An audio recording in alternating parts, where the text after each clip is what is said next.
En août 2023, une loi catastrophique est tombée. La loi sur la programmation militaire. Et à partir de là, on a entendu tout et n'importe quoi. D'un côté, on avait le gouvernement qui prétendait que c'était simplement une mise à jour d'une loi qui existait déjà, une loi qui date de 1959 et qui n'était plus d'actualité vis-à-vis des conflits actuels. Et de l'autre côté, on avait tous les complotistes qui disaient que voilà, le gouvernement allait pouvoir vous envoyer au front, il allait pouvoir confisquer tout vos biens. Mais qu'en est-il réellement en tant que citoyen normal? Est-ce que vous pouvez vraiment vous faire envoyer au front? Est-ce que vous pouvez vraiment vous faire confisquer votre maison? On va voir tout ça ensemble et restez bien jusqu'à la fin de la vidéo. Je vous donnerai des alternatives si vous considérez que cette loi est trop dangereuse pour votre sécurité. Alors quand on regarde la loi, concrètement, qu'est-ce qu'elle dit? Elle dit simplement qu'elle peut faire une réquisition, c'est-à-dire obtenir de gré ou de force n'importe quel bien ou service de la part d'un particulier ou d'une entreprise. En fait, c'est une espèce de petite carte joker qui leur permet d'obtenir ce qu'ils veulent si vous n'êtes pas d'accord. D'abord, ils vont vous demander gentiment, on va voir l'amiable, et si vous dites non, hop, petit joker, il y a la loi qui sort et en fait, vous n'avez pas le choix. En gros, si vous refusez, vous passez directement par la case prison sans toucher 20 000 francs. Mais en réalité, quand je vous l'ai expliqué en introduction, cette loi, ça fait très longtemps qu'elle existe, et dans le cas où votre pays se fait envahir, moi je trouve qu'au final, c'est une loi qui est plutôt compréhensible et qui fait même plutôt sens. Mais il y a une chose majeure qui a changé, c'est l'ajout d'un nouveau cas de figure pour cette loi. Depuis 2023, sous l'initiative de Macron, ce principe de réquisition a changé. Il n'est plus seulement valable en temps de guerre, il est maintenant valable en tant que menace. Et la loi dit même précisément menace actuelle ou prévisible. Le problème qu'on a ici, c'est la définition de menace. En plus de ça, menace prévisible. Qu'est-ce que ça signifie? Tout et n'importe quoi peut être considéré comme une menace prévisible. Donc à partir de cette loi, ça devient extrêmement facile pour le président de décréter un pseudo-état d'urgence et de réquisitionner vos biens et vos services 100% légalement et vous n'aurez pas votre mot à dire, sinon vous finirez en prison. Et quand on voit toutes les privations de liberté qu'on a eues pendant la crise sanitaire, est-ce que ça paraît si irréaliste que ça? Moi, j'aurais tendance à dire non. Maintenant, si vous vous opposez à cette loi, qu'est-ce que vous risquez? Premièrement, si vous refusez un simple recensement ou alors de participer à des essais ou des exercices, vous prenez 1 an de prison et 15 000 € d'amende. À savoir que cette mesure d'amende, elle a été rajoutée justement l'année dernière. Sur la loi originelle, elle n'existait pas. Bon, par contre, maintenant, si vous refusez la réquisition, vous arrivez sur 5 ans de prison et 500 000 € d'amende. De toute manière, vous serez en prison, on vous aura confisqué tous vos biens. Donc voilà, l'amende c'est juste pour le bonus, histoire que vous fassiez des intérêts généraux. Sachant qu'on parle de réquisitions qui sont possibles en cas de menace. Et menace, qu'est-ce que ça veut dire? Un discours politique un petit peu agressif de la part de Poutine, ça peut être une menace. Ça peut être une campagne de désinformation qui est faite par un autre pays contre l'Europe. Une menace, ça peut être une crise économique, ça peut être une crise sanitaire, ça peut être à peu près tout et n'importe quoi. Avant de continuer la vidéo, je voulais simplement vous signaler que ce dimanche, j'organise un atelier qui vous apprendra à vous expatrier. On parlera déjà pourquoi il devient urgent de quitter la France, on rentrera un peu plus dans les détails. Deuxièmement, je vous aiderai à choisir votre pays d'expatriation si ça vous intéresse. Et enfin, je vous donnerai un plan d'action à mettre en place qui vous permettra d'être prêt pour vous expatrier d'ici moins de 3 mois. Allez, on continue la vidéo. Donc maintenant, j'ai une question pour vous. Est-ce que vous avez envie de faire partie de tout ça?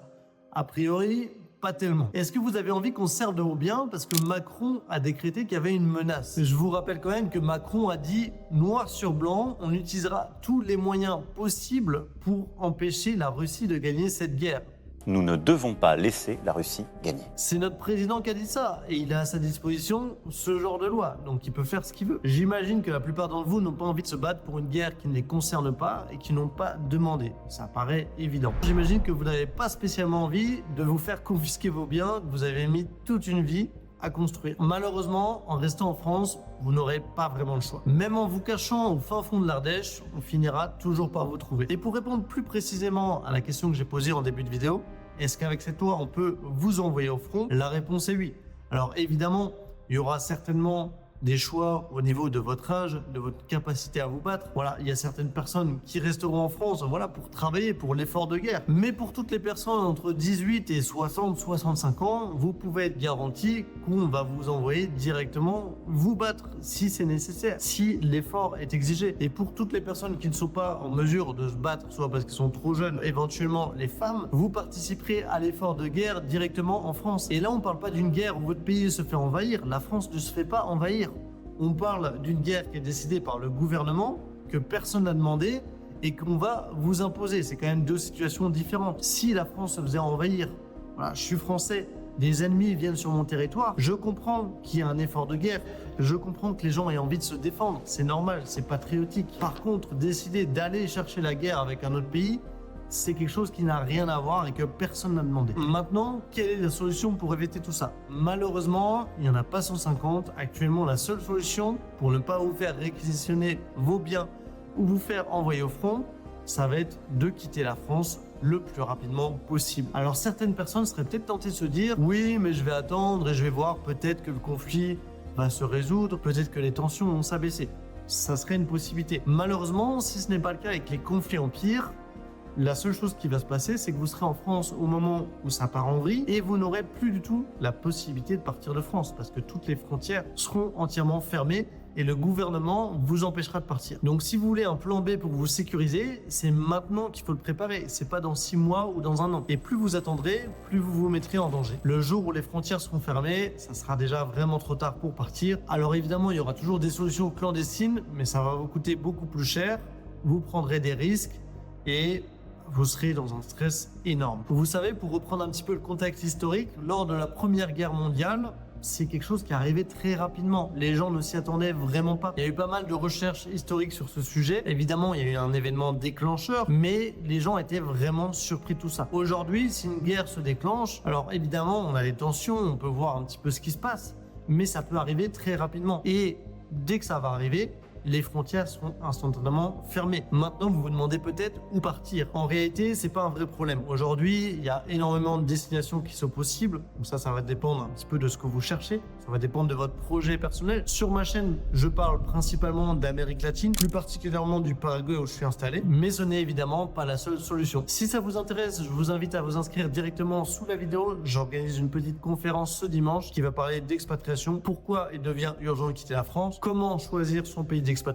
Et surtout le plan d'action à mettre en place pour être prêt à partir dans moins de 3 mois. Voilà, vous avez simplement cliqué sur le lien sous la vidéo en description et dans les commentaires.